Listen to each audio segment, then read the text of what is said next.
بنسمع عن استخدام الخلايا الجذعية في علاج العديد من الأمراض، لكن الجديد هو أن الخلايا الجذعية بيتم استخدامها في عمليات التجميل والليزر وإزالة التجاعيد، ومن المنتظر أن يحقق طفرة في السنوات القادمة. لذا قررنا ان احنا نقرب اكتر من معرفة الخلايا الجذعية وحقيقة استخدامها في مجالات التجميل، ونتعرف اكتر عن الاثار السلبية اللي ممكن تسببها يعني. بشرفنا يكون معانا الحديث النهارده عن موضوع الخلايا الجذعية دكتور ابراهيم كامل، استشاري جراحات التجميل والليزر بكلية الطب جامعة عين شمس. اهلا وسهلا بحضرتك. اهلا بيك يا فندم. كتير بنسمع عن الخلايا الجذعية، ولكن انا يعني يمكن من قراءاتي عايزه اعرف اصلا مكانها فين في الجسم الخلايا الجذعية. هي الخلايا الجذعيه اتسمت كده عشان هي دي خليه المنشأ. يعني زي الشجره كده الجذع بتاعها، فهي دي اللي بيدي السبلاي للشجره، بيبدا يدي التغذيه، بتبدا تدي التقويه. في مرحله الجنين وهو بيتكون في خلايا اللي هي الخلايا الجذعيه او ستيم سيلز بتكون موجوده في الجنين ده، بتبدا هي تتحول لخلايا مختلفه. يعني تبدا تعمل الخلايا المسؤوله عن تكوين الشعر، خلايا المسؤوله عن تكوين النمو الجلد بشكل عام. بالظبط، وبتعمل الخلايا دي نفسها.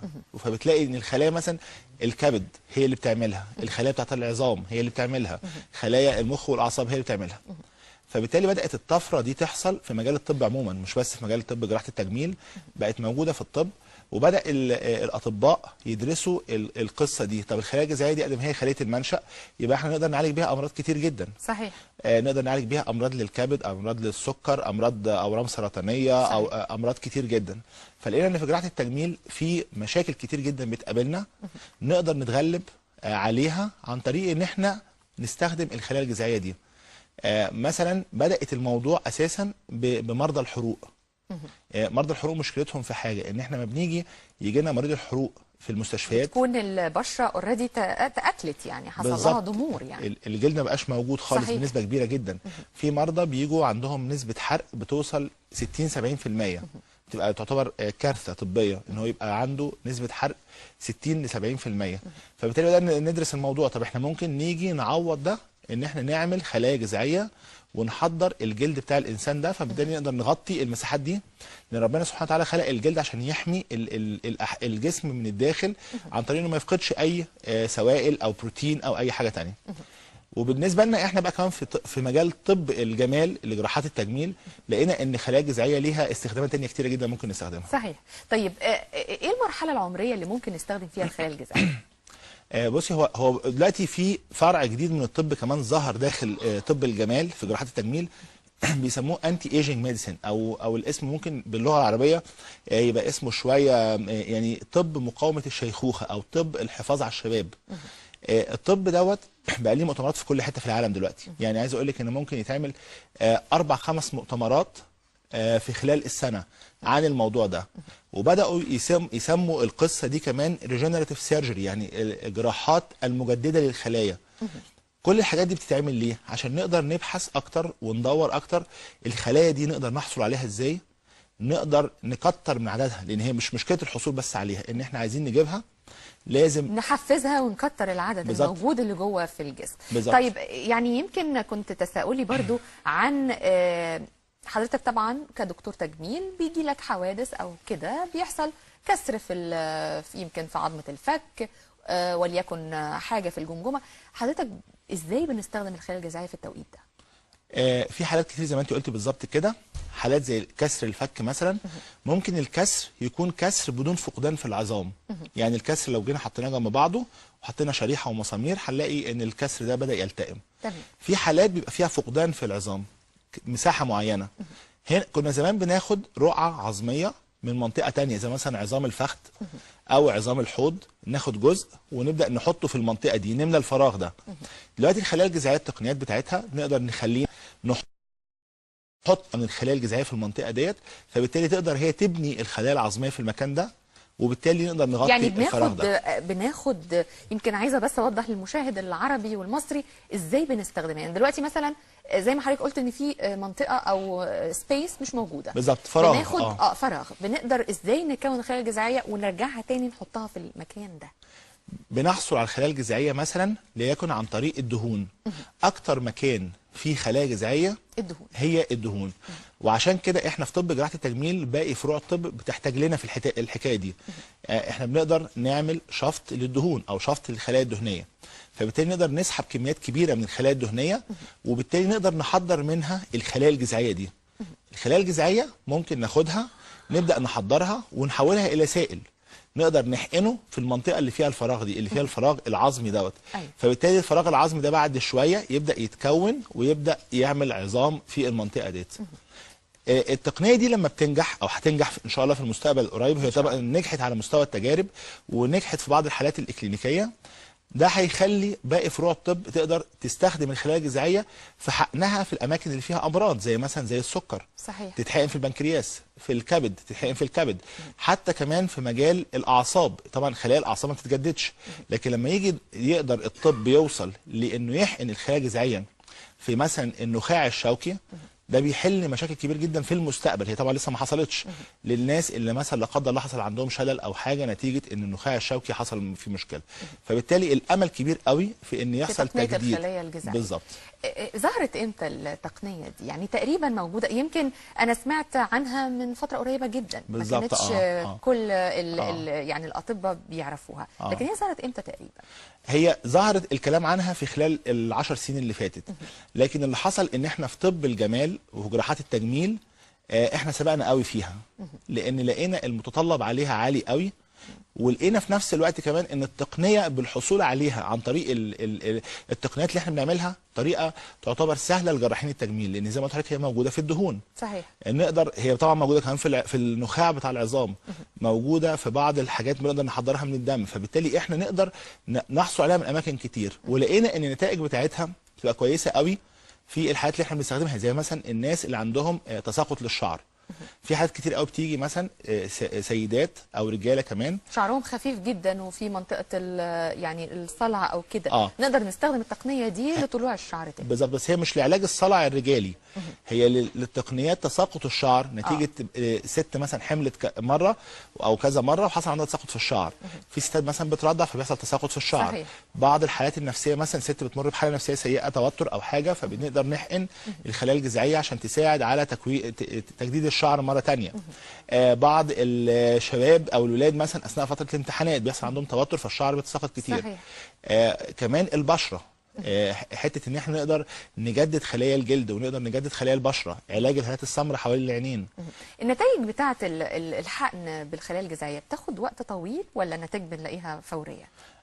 في خلال، يعني هو الكورس بتاع الحقن ممكن نحقن من 4 مرات ل5 مرات الخلايا الجذعيه بالتقنيه اللي احنا بنتكلم عنها، اللي هي التقنيات الحديثه دلوقتي، وتحضيرها في نفس الوقت ما بياخدش وقت غير 2 أو 3، وبعد كده نقدر نحقنها، فبنلاقي النتيجه بتظهر في خلال الشهر اللي بعد العمليه، 3 أسابيع تقريبا بعد الحقن. يعني تعتبر يعني فتره مش كبيره. كويس طبعا. وعايز اقول لك ان نسبه نجاحها بتوصل اب تو 75%، يعني نسبه كبيره جدا. طبعًا. نسبه كبيره جدا. طيب الشركات، طبعا شركات التجميل اتجهت برضو لقيام بعض الشركات بوضع الخلايا الجذعيه في منتجاتها. بالظبط. ايه حقيقه المنتجات دي؟ هي فعلا بيبقى موجود فيها؟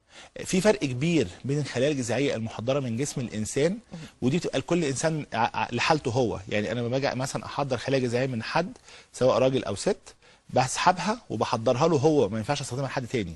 طب إيه ممكن يعني لو حصل كده بيحصل انفكشن مثلا؟ ما ينفعش. لا يعني زي نقل الدم او التهاب يعني. بالظبط. زي حقن الدهون ونقل الدم والحاجات دي كلها، كل انسان لحالته هو.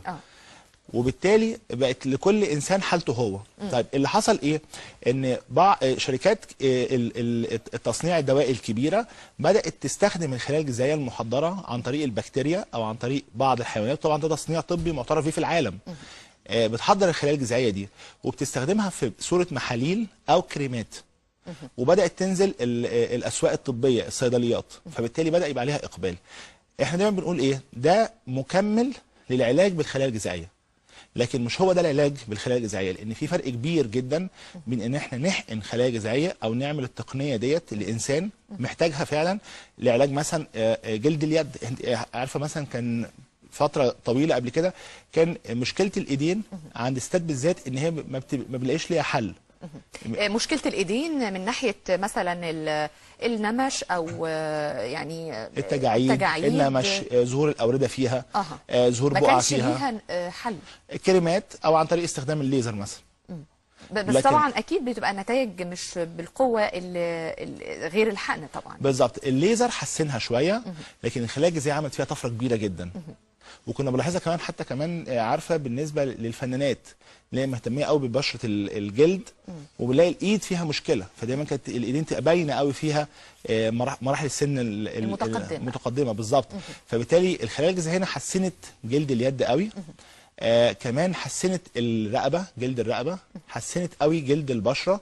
فبالتالي زي ما بقول لحضرتك بتبدا تدي الاحساس اللي هو زي ما بقول لحضرتك فكره الريجنراتيف سيرجري او الجراحات المتجدده للخلايا. هي مش جراحات في الواقع، لكن هي تابعه لجراحه التجميل، فبالتالي اتسمت في العالم كله ريجنراتيف سيرجري بالشكل ده بالظبط. تقنيه او العلاج بالخلايا الجذعيه فعلا له طريقتين، طريقه عن طريق الحقن وطريقه علاج منزلي، يعني هل بيبقى فعلا الكلام ده؟ طب عايزين نعرف. هو العلاج بالخلايا الجذعيه لازم بيتم عن طريق الحقن بواسطه طبيب جراحه التجميل المتخصص. لكن زي ما قلنا ان في شركات ادويه نزلت الخلايا الجذعيه في صوره محاليل او كريمات. دي مش علاجات بقدر ما هي العنايه بالبشره، زي فكره معجون السنان انه بيعتني بالاسنان لكن مش بيعالج مشاكل الاسنان. شامبو الشعر بيعتني بالشعر لكن مش بيعالج مشاكل الشعر. صحيح. نفس القصه الخلايا الجذعيه اللي موجوده في الصيدليات او الموجوده في صوره ادويه، هي بتعتني بالجلد، بتعتني بالشعر، لكن مش بتعالج المشاكل اللي موجوده نتيجه تساقط الشعر او عدم نمو الشعر بصوره كويسه، او الفراغات اللي بتحصل في الشعر، او بيعالج مثلا الهات السمراء، او بتعالج البشره، او بتعمل حاجه زي كده. فهي بتدي نوع من انواع الترطيب، بتدي نوع من انواع استكمال للعلاج اللي بيتعمل في الاماكن المخصصه للعلاج بالصوره ديت. هل في اماكن للخلايا الجذعيه بتكون يعني نتيجتها اعلى من اماكن تانية، زي مثلا زي ما قلت لحضرتك في الجراحات مثلا لو الفك بتبقى النتيجه بتاعته اقوى مثلا لو في علاج الحروق؟ يعني هل الخلايا الجذعيه قدرتها على العلاج تحويلها لخلايا معينه اسرع من حاجه ثانيه؟ بصي اتعمل فيها ابحاث كتير لسه، ودي لسه تحت الدراسه، لكن الواضح جدا لغايه دلوقتي ان الخلايا الجذعيه بتقدر تتحول لخلايا كتير جدا في جسم الانسان. احنا بالنسبه لنا في مجال جراحه التجميل اهتمينا بالخلايا العصبيه وخلايا الجلد وخلايا العظام وخلايا الشعر، فلقينا ان هي بتتحول فعلا بصوره كبيره جدا تماما تحت الميكروسكوب، اللي هي انها اتحولت بصوره كبيره جدا للخلايا الجديده اللي احنا بنتكلم عنها. برضو سؤال يمكن أكيد المشاهدين كتير هيسألوه، لو عندي ابني حصل له مثلا زي ما حضرتك بتقول تساقط للشعر نتيجة الثانوية العامة، نتيجة أي سبب قهري زي ما بيقولوا، هل الخلايا الجذعية في التوقيت ده بيكون خطر عليه أو بيكون تمام بالنسبة له؟ يعني المرحلة العمرية وخصوصا لما تكون صغيره كمان، يعني مش شرط الثانويه العامه، يعني ممكن يبقى من 5 سنين 6 سنين بيحصل اي حاجه، هل ممكن برضو الخلايا الجذعيه بتكون مفيده في الحالات دي؟ مفيش موانع خالص استخدام الخلايا الجذعيه في اي مرحله عمريه، لكن دايما بنقول مثلا علاج تساقط الشعر ده يبدا التعامل معاه بعد مرحله البلوغ. علاج مشاكل البشره برضو نفس القصه، لكن ما ينفعش مثلا نتعامل معاها في طفل، لان الطفل لسه في مرحله النمو، وبالتالي بيبقى ليه وسائل علاج ثانيه مختلفه في مرحله الطفوله. صحيح. لكن بعد مرحله البلوغ بنقدر نتدخل طبيا وتجميليا ازاي نقدر نحقن الخلايا الجذعيه او اي وسيله علاجيه ثانيه اخرى بحيث الجلد يستفيد منها او الشعر يستفيد منها. صحيح صحيح.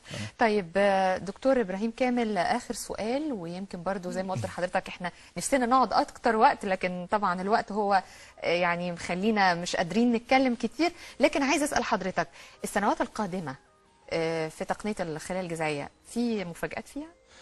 فعلا ده حقيقي، ده هيحصل ان شاء الله مفاجآت كبيره جدا في الفتره اللي جايه القريبه كمان، لان احنا كان لسه عندنا مؤتمر في كليه طب جامعه عين شمس عن الخلايا الجذعيه والريجنراتيف سيرجري، ازاي نقدر يحصل تجديد للخلايا ديت. كان زمان الكلام ده كان مبهم، وكانت ناس كتير جدا بتستغرب هل ده ممكن يحصل ولا لا، لكن دلوقتي في وقتنا ده احنا بنقول ممكن في القريب العاجل نقدر في مفاجآت كتير ممكن تحصل، احنا حتى كمان لسه مش متخيلين ايه اللي ممكن يحصل، فبالتالي ده منتظر قريب ان شاء الله. ان شاء الله. بنشكرك دكتور ابراهيم كامل، استشاري جراحات التجميل والليزر بكليه الطب جامعه عين شمس، واكيد طبعا هيكون لنا لقاءات ثانيه في مواضيع مهمه جدا، وخصوصا الخلايا الجذعيه اللي اكيد شغله بال مصر والعالم العربي. بنشكرك جدا. يا فندم، شكرا، صباح الخير. صباح الفل.